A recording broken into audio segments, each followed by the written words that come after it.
self-care and its benefits in the healthcare system is none other than Roslyn Achola, who is a self-care specialist at the Ministry of Health.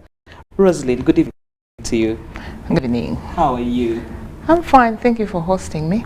Okay. When we talk about self-care, I think you can see now what we're talking about.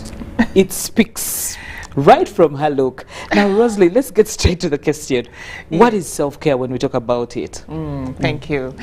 Yes, good evening, viewers.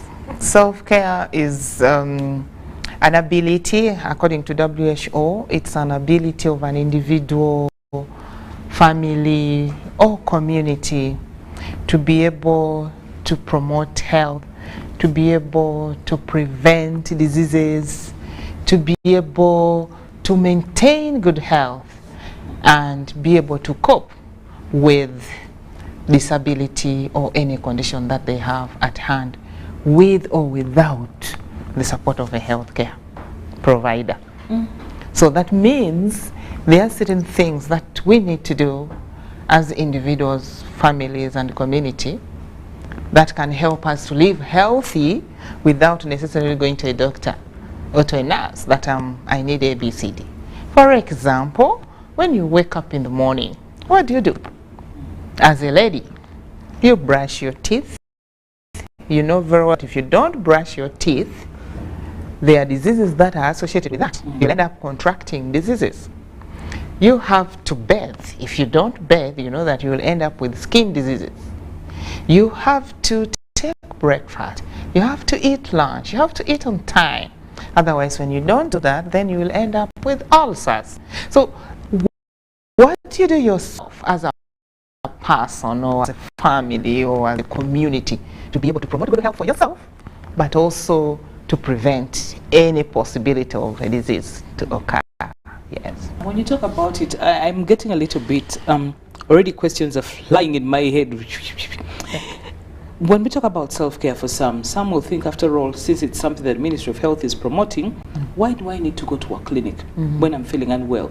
I can just go and buy off-the-counter drugs. Self-care. That is true.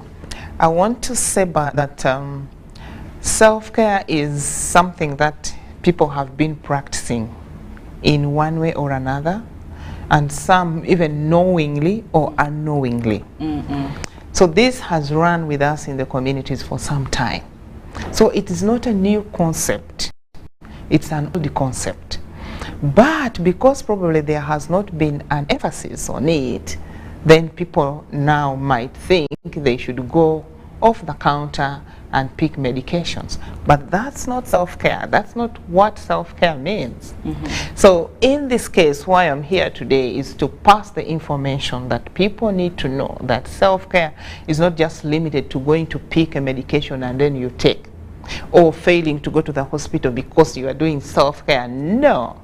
There are certain basic things that we shall see as we discuss that you need to do. But do you need to go to the facility because of the complications or because of what the advanced stage it is, then you have to go. Or because of the testing, the self-testing that you have done, and it requires you to get to the hospital, then you should.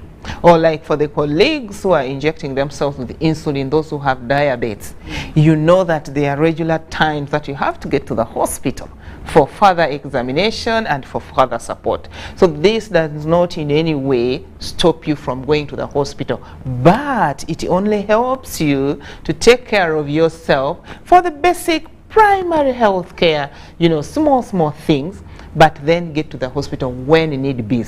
It is only unfortunate that if somebody even went with a small cough, hospital, lining up the whole day. It's a small headache, in the hospital, lining up the whole day. That's what we are saying, self-care. Somebody was telling me the other day that for her, when she gets a headache, the mother knows. They will say, you know what, can you just eat something, take water and sleep. And by the time she wakes up, no headache. So those are small things I'm talking about. Why should you run to the hospital just because of something that you can do as an individual to promote your good health? Then you might want to take us into the basics of self-care. There might be certain core set guidelines or principles that ideally help us to identify and know that now, am I on the right track? Am I at the point where now I need to seek medical attention? Yes. Please take us through. Yeah, we have 3 basic areas. We have the self-awareness, we have self-testing, and then management. Now, in the self-awareness, you need to know what is it that I have to do.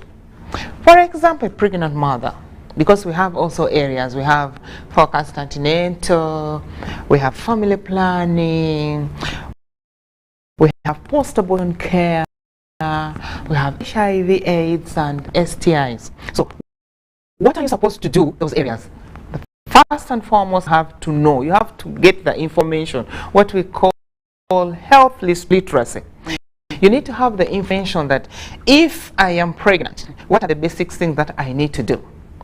I need to take my folic acid, I need to go for antenatal at the right time, I need to probably sleep enough, I need not to strain. So that is now the literacy, the information, which is very important for everyone to know, so that you don't then mix what is not supposed to be for self-care and what is supposed to be for the hospital. Then 2, as I said, self-awareness and self-testing.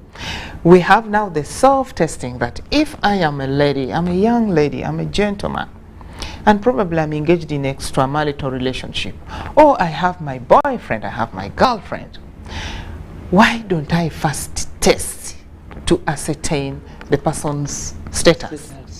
So you should know that there is also what we call HIV self-testing. So that information is very important for you. You should know that as a woman, you can detect that I'm pregnant or not and do pregnancy testing in your own bedroom. You should also know that, as a woman, when I need to access contraception, I actually don't need to go and line up in the facility for so long, because we have self-injection. So now, those are the self-testing that we need to know in order for you to actually engage in. Definitely, there are bigger testing that has to be done in a facility, not at home. For example, if you want to do scan, you can't say I'm going to scan myself at home. You want to do CT scan, all that must be in a hospital. But the basic one that I'm talking about, that you can do from home, is what we are saying. Then lastly, managing. How do you manage yourself? After you've known probably that you're pregnant, what do you do? Or you've been initiated on ART, that is the antiretroviral drugs. How do you adhere to that drug? Because that is self-care in a way. That if you're supposed to take your medication daily, you're supposed to take your pills daily, like for contraception, then take it. So those principles are very important for us as a community to actually appreciate that when we are talking about self-care, we are talking about knowing how do you test and how do you manage yourself when you are given drug. Long time ago, we used to have what is called TB dots, anti-TB drugs, and it was directly observed therapy, that people could walk every day to the facility for a nurse to observe him swallowing the medicine. Even with the ARVs, people could walk into particular places. And then we had the village health team who were given the training and the responsibility to support. That a VHT every day walks into your home and says, I've come. And somehow the family gets to know that we have a community support. Then the person comes and the medication is swallowed, simply because many people were failing to adhere to the treatment. And that's what we are talking about. That is self-care. How can you adhere to the treatment in order for you to recover very well and avoid probably drug resistance? Because if you take today, you take a 1 week without taking, and then you remember and take, you're already causing problems to yourself. And that in a way is dangerous to individuals, to families, and the community. So when we preach to the people that please adhere to your medication, make sure you are eating well while on those medications. We are trying to promote health. And Minister of Health is actually emphasizing this as a way of ensuring that people at primary health care level are able to promote health and prevent diseases which will in long term decongest our facilities. Yes. Okay, that's a good one, because now when the ministry says it's talking about that, there are certain times, I think, what strategy should we say they have in place? Because when we talk about self-care and even some of the strategies they have in place, let me connect it to the issue of the preaching we have gotten about sleeping under a treated mosquito net. I don't think there's any household you go to and they have failed on that. The mosquitoes might feed on them at a time before they go under the net, but most of them, I'm sure, with the net provided to them, oh yes, they are really doing very well. Now, what strategies do you have in line with self-care? Yes, first and foremost, Minister of Health mobilized partners and formed a group which is called Self-Care Expert Group. Self-Care Expert Group, with support of World Health Organization, domesticated the global self-care guidelines. World Health Organization usually comes up with a global guideline, all these conditions in health. World Health starts globally and shares the global guidelines. So as a country, or all countries, need to domesticate that to their context. So Uganda, with the help of the group that is called Self-Care Expert Group, convened and started to contextualize the global guideline into Uganda National Self-Care Guideline. So as we speak now, we have the guideline. And the guideline is basically guiding and showing direction of how self-care should be managed in the country. How communities should be informed on how to practice self-care. So the guideline is in place and it needs to be well disseminated so that both the healthcare providers, the community, should be able to know, and where do they end. If you are a community, where do you start with self-care and where do you end? As a healthcare provider, what is your role in ensuring that the community is rightly informed about their role in primary health care and when they need the referral to you? So the guideline is there, and the guideline is it is explicit on really what the country needs to do in as far as self-care is concerned. Okay. Now, one thing I know for a fact is the little ones at home. These young school-going kids, especially the primary, for them, once they grasp something, it's like it sticks in there, and it's like a poem, it's like a rhyme to them. In the guidelines, has this been factored in? Because if we are to have effective results on self-care, it starts from that stage, and it grows up with them. Yes, maybe what I needed to start with is giving a bit of background that in this country we have a high population. We are now over 45, and the young people are actually the biggest majority in this country, and we have a lot of burden. We have high teenage pregnancy. 4 out of 10 of the girls are either pregnant or has had a child, and that tells you that we need to do something more, especially among the young people. Exactly. Also, this country hosts about 1.5 million refugees, and these refugees are coming from our neighboring countries, majority in the Western Nile region, but also in the western part of this country. And they also come with challenges. And 80% of these refugees are women and children who are faced with a lot of burden of sexual reproductive health, where pregnancies are and all that. So because of that, in this self-care, we have provided for that.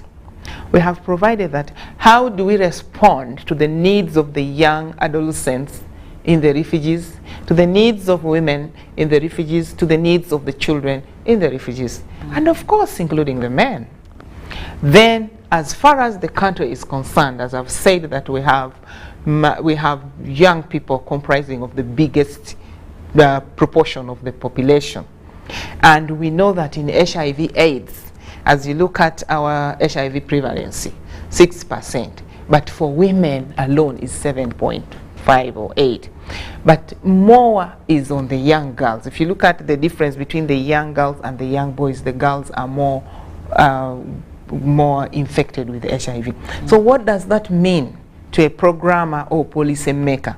That we need to figure that out. We need to improvise. We need to provide, for that in the guidelines that we have set. And in that guideline, actually, we have it. That services to the young people must be friendly. Because young people in this country are complaining that when they get out to the facilities, they are being harassed, they are being ridiculed. Like a young girl comes and says, I want a contraception, because she's already sexually active. And the nurses will say, no, please, you're still young. Go, go, go, go, off. And the girl will go away. Somebody in the meeting last week was telling us, one of the ADHOs, Assistant District Health Officer, how a girl went in a facility in her district, which I don't want to mention. The nurses chased her away. She went, and I think she was already sexually active, which to me, I expected them to sit the girl down, talk to her. Maybe she had had unprotected sex, and maybe she needed an emergency contraception. But because they chased her away, she got pregnant. Now, because of fear, as you know, the young people, she attempted to abort. You know, they talk to each other, go and get this herb, go and do this. And bambi, she died in the process. So she was giving that story, and to me, I felt it. That we have provisions, we have guidelines in this country that is showing how we must offer sexual reproductive health services to the community. So why should you chase away a young girl? It is wrong, of course, to encourage them to start using contraception. But by the time a young girl comes to you, means she's sexually active. So what do you do with that? So in the self-care guideline, we have special consideration for the young people, that they can do their own self-testing, they can do their own pregnancy testing, they can get all the information that they want, and we are encouraging that for self-care, let's give them a better option. Let's give them a friendly services that will encourage them to care for themselves and remain healthy. And in a way, we shall have promoted their good health, and then save government from treating the complications of the so-called abortions that they go in for so many other ailments or disability that they end up with. So self-care guideline in this country has those provisions for us to manage. Now, Roslyn, I'm seeing a little bit of, would I call it a danger, would I call it a challenge? Because it looks like now, if you expose these young girls, I'm just asking, maybe you have also a remedy to it or a better plan to it. And if these young girls are excited, they know I can go and do my self-testing. I know I am pregnant. They will conceal the information, because if they are doing it by themselves and maybe an adult is not involved, they'll conceal the information. And when they conceal the information, they'll go amongst their peers and come up with the plan B. Of abortion. Yes. Yes, that's what I'm saying. Yes. So how can they be helped? How can the parents be involved in this bit as well, to be able to see to it that, yes, this is a service that can be sought. This is something that we can do. And also the schools. But how can we tag along with you? Exactly. I have a colleague in office, one of the senior colleagues, and he was telling us when he took the daughter to the hospital, she was just sick. And the doctor sent him away. He's a doctor, but the doctor said, go out for this girl to open up to us. But he said, I discussed with my children. He said, no, she will not tell us the truth if you are in. So he chased away the parent. But the parent remained somewhere, and they were talking, shouting, and he could hear everything. So why am I bringing that? I'm saying that in the health profession, we still think that parents should not be in the vicinity where sexual reproductive health issues are discussed with the young people. But to me, that is wrong. Like you've said, you need the mother, you need the father. But that should not only start at the facility. How are you relating with your daughter, a teenage daughter or son, at home? Because if you are discussing these issues very well, you should be able to walk in to the doctor together, and you would even be the one to speak. So to me, I think getting worried that self-care might create an environment where the young people will be doing things by themselves, and then, you know, parents not knowing, may not be to that level, because what we are encouraging is open discussion. The Minister of Education always tells us parents that, can you take charge of your responsibility as a parent to look after your children, give them the right information at the right time, instead of leaving them for schools, instead of leaving them for hospitals. So if we do that as parents, and I'm saying this to parents watching this talk show now, that it is your responsibility. You are the one who knows your daughter, you are the one who knows your son. Please take charge.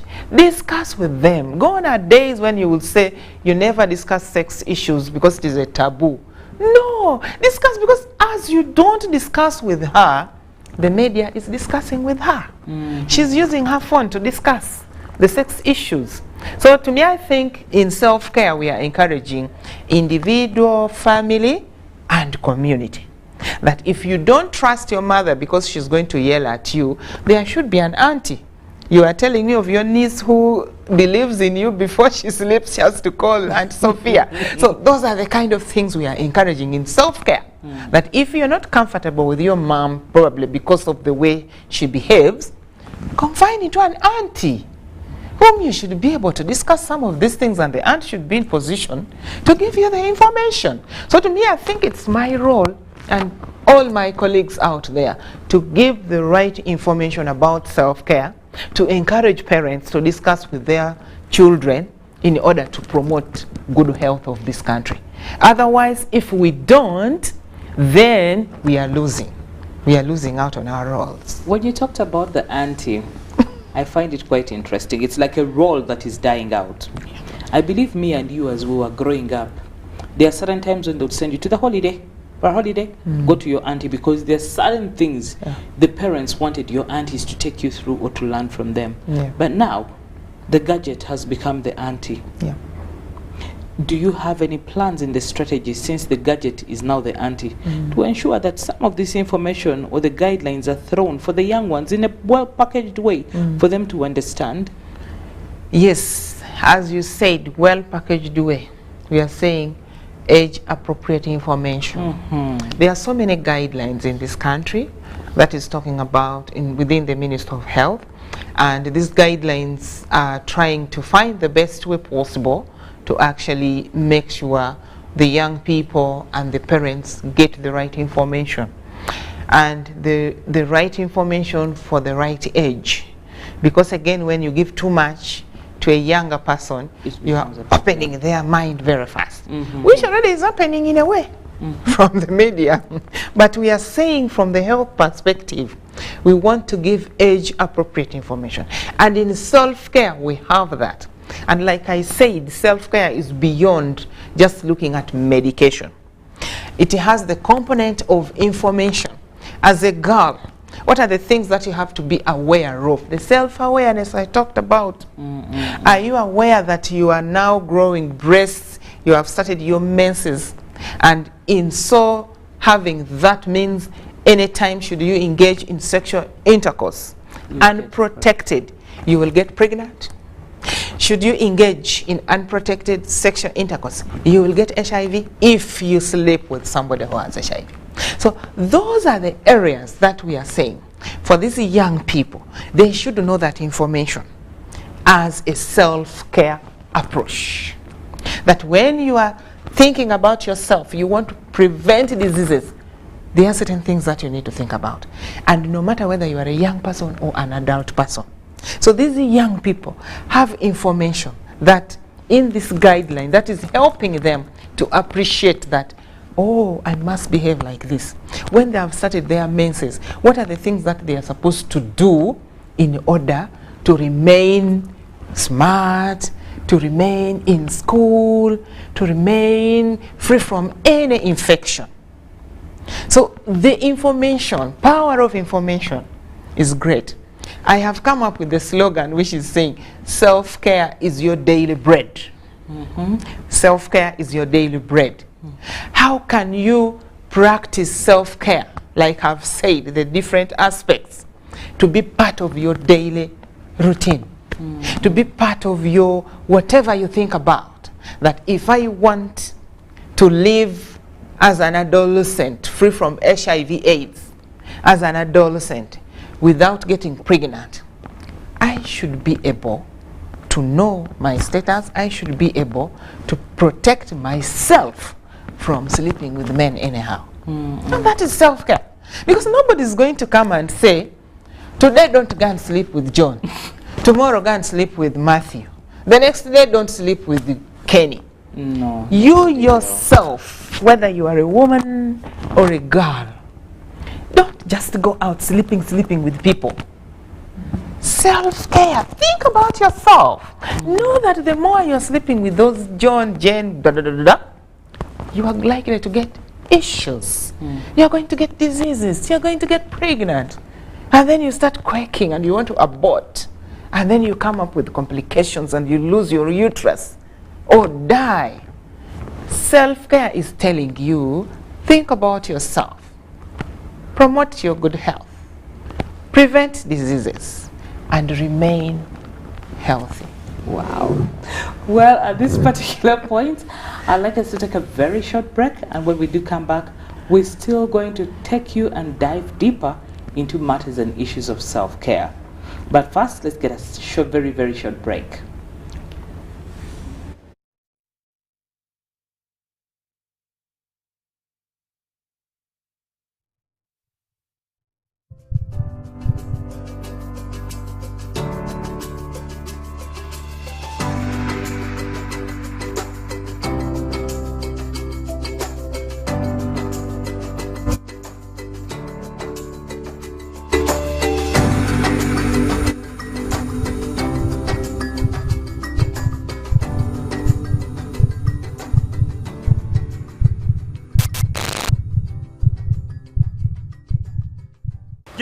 Jerry con! Jerry con! Hey, Master Blaster! Touch him, man! Bang Jerry con with muscle! Those ones who say go for you only. Mundava! Best movies I teach you. But I'm going to which the scarry. Because of the cover is very far. Is you serious? It's yes, you. What? Yeah? You step it on it. Add kilometers to your legs. And you get your sugar. We buy meat from Umaru. And Umaru refused to give you enough meat. Show him that they don't joke with you. Umaru, okukakaluka n'okulungi kwetaagako omuntu akuyambako n'olwekyo tujja kukuteerawo embeera esaanidde osobole okukola ekisinga awamu teri kitulema.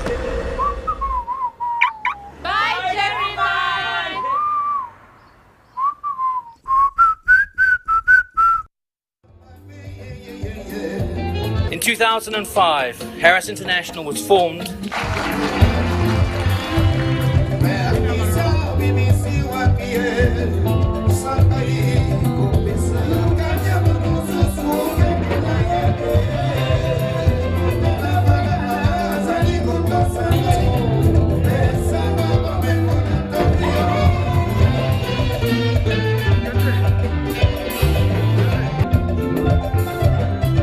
Your Excellency, this is how we do things at Harris.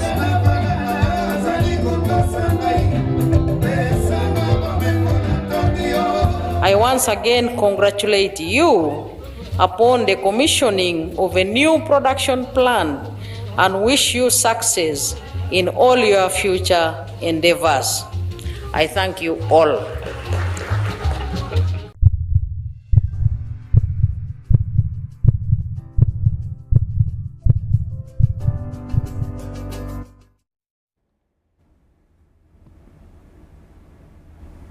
Welcome back from that short commercial break, and thank you for still staying locked onto You Health Chat with me, Sophia Matovu, and Roslyn Achola, as we take you more into our topic of self-care. Now, before we Okay, we went into the break, but now that we're back, I'd like you to tell me about the benefits of self-care in the healthcare system. How? Yeah. Okay, thank you so much. First and foremost is, as people take charge of their primary health care, do the necessities, practice what is ideal for disease prevention, it helps facilities to get decongested.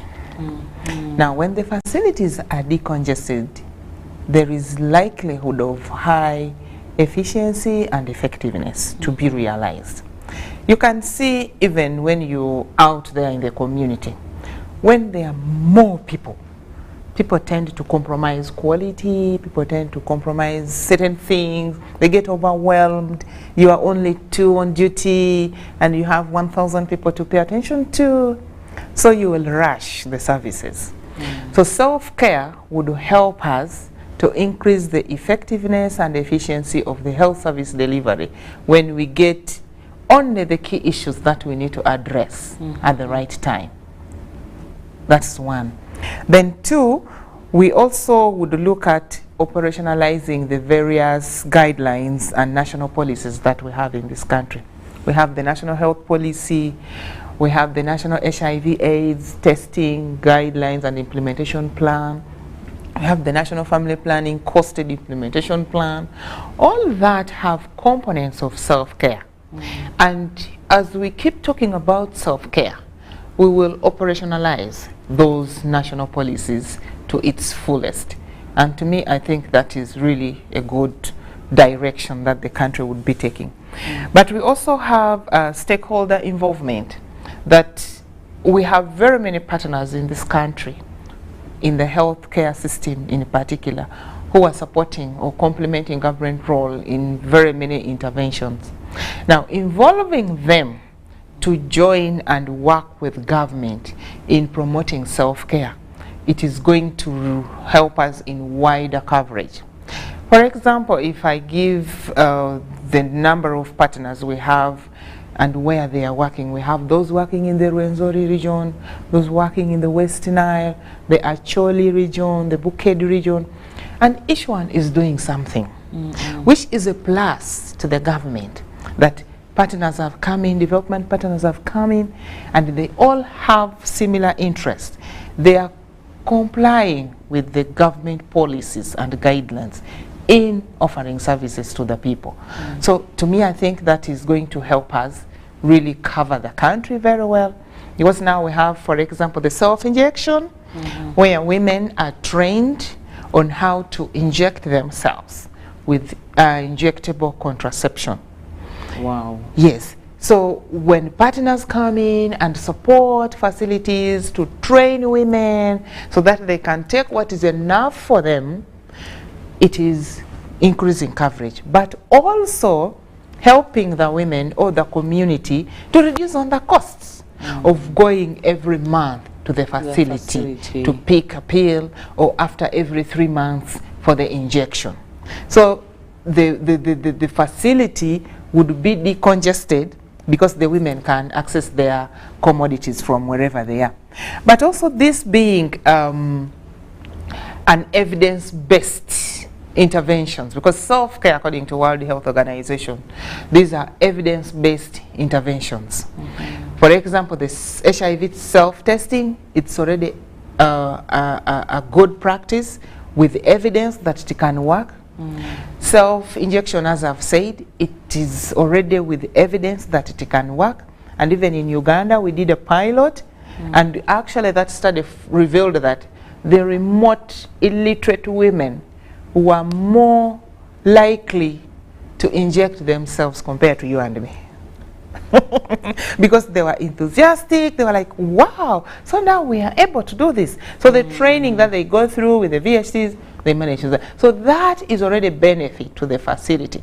That going to line up because you want a Depo-Provera, and you line up from morning to evening and you can't get it. Because some women say, they no longer want to go because they line up, they are busy delivering other women, they are women in antenatal. So for you who is coming for family planning services, it's not an emergency. Emergency is on a woman who has come to deliver, who is bleeding to death. So everybody will focus on her. And this one will line up until evening, eventually she goes. The next day she comes back, or next few months, she's pregnant. So the health system is going to reap a lot in self-care. Should we properly do this? Should we reach out to all target groups? It will reap a lot. That is nice. The next thing we are going to do is to come up with the returns to investment. Can we have a university? Can we have one of the professors help us to document and tell us that, yes, self-care, when this country advances self-care, this is what it would be like. We need some scenarios that these are the savings that the government would do. This is what would be on the human resource for health, on the supplies that are required to meet the demands, because if people can sleep under treated mosquito nets, then there will be reduction in malaria, and government will save that money of buying Coartem. Yeah, true. Should women know that they have to take care of themselves and probably prevent unnecessary or unwanted pregnancies that they would end up trying to abort and get complications, then government would save money on managing complicated cases in the hospital. By the way, they are very expensive. When a woman comes in a facility with abortion, more especially unsafe, that crude one they do in the village, it's very expensive for government to treat it. But why should we end up like that? So there are benefits that are associated with self-care that we all need to embrace. We all need to look at it as the way to go. I said self-care is your daily bread. It's your daily bread. Do it, practice it, eat well, do exercises, sleep on time, wake up, run around. Did you know? You will be healthy. I'm telling you, she's preaching what she looks. If I went into her routine of what she does, you believe it that what she's saying is not a joke. What is that what I do? When you wake up in the morning, you want me to spill the beans? Maybe not. Now, Rosalind, I'd like to ask, where is the, because I believe for most of these days, you have a gazetted day when the message is going to come out to a bigger audience. Where is it going to take place? And possibly why that particular venue? Okay. Yes, globally, Self-Care Awareness Month starts in June, 24th June, and ends on 24th July. So 24th July is the climax. It is the International Self-Care Day. But countries have been urged to have it run for the whole month. That's why on Monday this week, we had media orientation on self-care for your colleagues to appreciate self-care, because you're the mouthpiece of the community. You are the ones who give out information. And if you give a wrong information, then you will have distorted the healthcare system. So inviting you people for that orientation was a plus for Minister of Health, with the support from PSI and the Children Investment Fund and World Health Organization. So that was part of the activities to commemorate the International Self-Care Month. Now, as a country, we have decided to organize this beyond the 24th. The 24th day is when we had the media. So as a country, we have chosen Dokolo district as a district where we are going to commemorate the Self-Care Day, the International Self-Care Day. And the Honorable Minister of Health, Honorable Jane Ruth Acheng, is going to be the chief guest. But she has invited all her fellow ministers to join. Minister of Education, Gender, and all others, to appreciate self-care. Because even Minister of Finance needs to appreciate self-care because he holds the funds. And when health wants more funds to buy drugs and meet the complications and treat the cases, he is the one to suffer. So he needs to be part of the self-care awareness to appreciate it so that we can reduce on the burden and money can go for infrastructure, for other things, instead of buying coatem all the time. So why was Dokolo chosen? In the discussion as a team, it was like, we need a rural community. We thought we would have had it in Kampala, in Kololo, but it's like you are preaching to the converted. Communicable diseases, girls engaging in abortion, HIV infection is increasing to the vulnerable groups in the rural community. So let's go to the rural setting. So probably the question is, why Dokolo, not Tororo, not Namsindwa, not Chegegwa. So this is something we are going to engage in every year. It is going to be an annual commemoration. So we said, let's go north. Next year we go west, another year we go east. So there was no big deal in choosing Dokolo, but we just wanted off the city. We go have aerobics with the community, dance around with the older people, tell them what it means about self-care, that they should do exercise, they should eat well, they should, should be clean.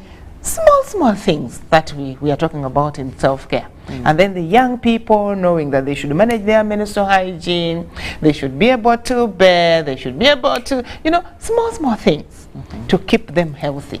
So we decided to go in a rural community, and we look forward to meeting the entire community of Dokolo and the neighboring districts.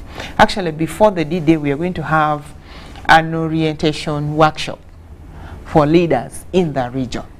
Dokolo leadership, but the neighboring, Leptong and all that, to come, and we take them through what we did with the media, so that in their day-to-day business in the district, they continue preaching. And while they continue preaching that, then they are going to be able to reduce on the burden that is affecting them as a district. Because the moment people are aware, then we believe slowly by slowly it will be a gradual process. We can't realize everything in a day. I understand. Yes. And what's our theme in Uganda as a country? What's the selected theme for that day? Yeah, the theme is access to sexual reproductive health as a way of increasing your self-awareness is what we are looking at, because as already I mentioned, pregnancy issues, HIV, AIDS, abortions, which the young girls and some women engage in. So we are fronting sexual reproductive health as our theme to be able to pass the information. Maybe I just needed to get the actual statement. Yes, this is a long statement. Yes. Then in terms of rolling it out, it sounds already exciting to see that this is going to happen. Yeah. At what stages? I know when women go for antenatal, a lot of information is passed out to them. They are lucky. What happens to the boy child, the males on that side? Because women have that advantage. We get a lot of information in the health facilities. Yeah. What happens to the boy child? Yeah, that is an issue, and many people are now getting concerned about the boy child, that we've concentrated on the girl children and neglected the boys. But to me, I think it's not really total neglect, because most of these programs are running for both girls and boys, much as the entry point is the girl who at the end of the day gets pregnant. But the boys are equally getting the same information, that when you sleep with a girl, he's going to get pregnant. And when she gets pregnant, the police is going to run after you. So somehow the boys are also getting this information. And when we were beginning, I talked about youth-friendly services. That let's have these friendly services for the young people, and it is not discriminating. Both boys and girls are supposed to access these services. They're supposed to get this information. And we have Minister of Gender, Labor and Social Development, who is preaching and promoting good health and passing information to the young people. It targets both girls and boys. So it's not, we've not neglected the boys. Yeah, they are part of the self-care programming Okay. Yeah. Now, Rosalind, what is your final take-home message to the person who is watching you right now regarding self-care? Yes. Thank you so much to the viewer who is watching me out there. Self-care is the way to go. Self-care is all about you, your family, and the community. I said, let self-care be your daily bread. That when you wake up, think about the issues, think about the things that you need to do to prevent diseases from attacking you. Think about the things that you need to do to remain healthy. And those things mean the nutrition. What kind of meals do you eat? When do you eat it? And in what quantity? We have obesity now. We also have emaciation. Some people don't have food. Some have in abundance. If you have in abundance, should you just eat it because you have? If you don't have, can you try and at least get a meal in a day? So nutrition is very important and is part of self-care. And that will keep you healthy. 2, exercise, rest, and sleep. These are things that you can do even in your own bedroom. When you wake up, the president demonstrated to all of us, what was that called? Press-ups, you know? Do anything. I have not said go and do what the president did, but you can think of any. Me, I dance. In my bathroom, I have music. So as I enter, I switch it on. I first dance, dance, dance, dance, sweat, then take my shower. I have taken exercise. Then I go and sleep. So please, colleagues, try to do some exercise. We all wake up, drive to office, from office you're driving back home. You dance before you bathe. Then we also have the component of just reflecting. When you're seated, can you have a good moment to yourself and just love yourself? In my former office, colleagues from outside this country could say, Rosalind loves herself. Because I don't know why they could give me that kind of branding. They said, Rosalind loves herself. Because I smile, I laugh, I come and say hi as I walk to my office. And I laugh. That is a therapy. Don't be gloomy. Laugh, feel good. That's my message to you. That is self-care. Thank you. Well, I don't need to do any additional information to what Rosalind has said. I told you, she looks self-care itself. You really see she pampers herself and takes very good care of herself. That's why she looks the way she does. So self-care is health-care, and it will end up in how you look, how your mind reflects on things, how everything practically happens around you. Well, that is all we had for tonight. Catch you next week, same time. It's just about 5 minutes to the top of the hour, and the 10 o'clock news will be coming your way with Lauren Kazimoto. I'd like to say good night from me and, of course, from Rosalind. Thank you so much for coming through. Thank you for hosting me, and I look forward to more opportunities. You're welcome.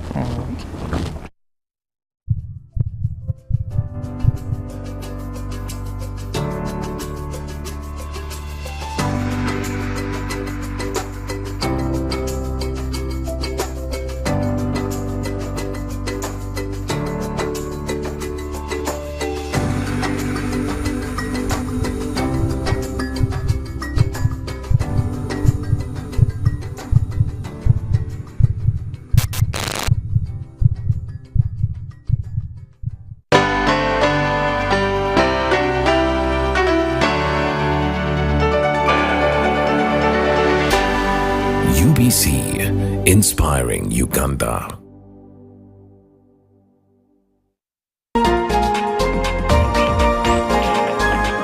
Uganda faced a lot of challenges. The colonists were our enemies, not our friends.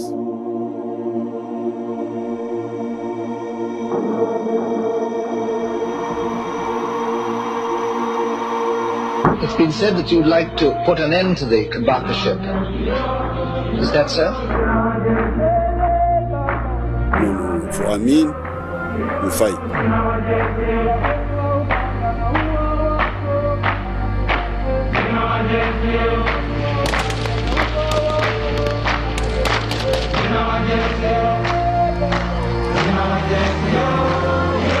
If you are going to have a fundamental change, because it's so redundant, you must change the way things are done fundamentally.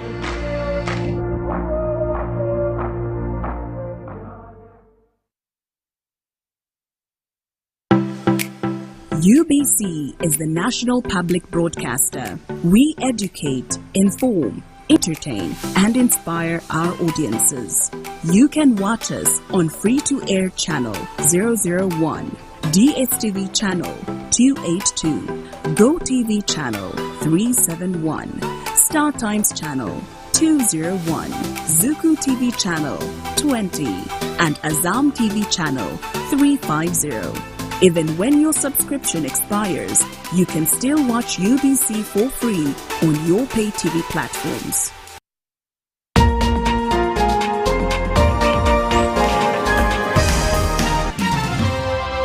It takes courage, passion, practical engagement, career interest, vision, targets for one to create a thriving economic empire. Entrepreneurs Hub, giving you a deep and unique insight into agribusiness, services, ICT and innovation, industrialization and so much more. Entrepreneurs Hub, growing your small, medium and large business entity. With yours truly, Sandra Kahunde, right here on UBC, inspiring Uganda. 107.3 Kampala, 96.9 Mbale, 95.7 Jinja, 98.6 Soroti. You are all covered. UBC Butebo. Yikwa dola winikune. Asoka mulio. Atekeri na itesa ibija sesi. UBC Butebo.